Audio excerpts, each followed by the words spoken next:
Golfer's elbow. Does it hurt when you squish me? Little square. I know it does.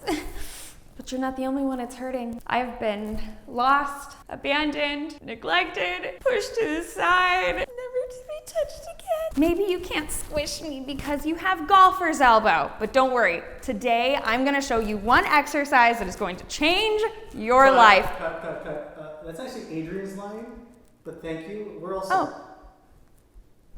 Yeah, you're done. Thank you. Oh. Okay, yeah, great, awesome. Hi everybody. Today I'm going to show you one exercise that you can do to reduce your golfer's elbow, also known as pain on the inside of your elbow. What are you doing? Nothing. Just squeeze it. So as we know, the body compensates. When muscle gets too weak, another muscle gets really strong to make up for that. By doing so, the muscle can become overused, irritated, and painful. And that's when you experience pain on the inside of your elbow. So one thing that you can do is to strengthen the muscles on the top of your forearm, also known as the wrist extensors. By strengthening the muscles on top of your forearm, it can take some of the strain off the inside muscles of your forearm, which are responsible for gripping and squeezing things. You can do this exercise using a dumbbell.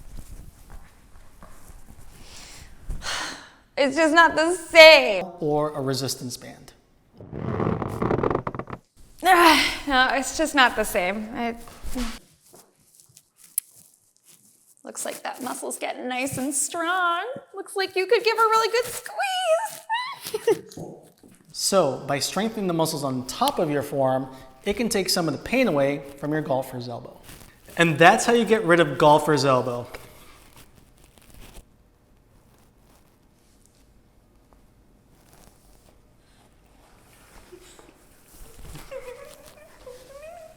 Yeah!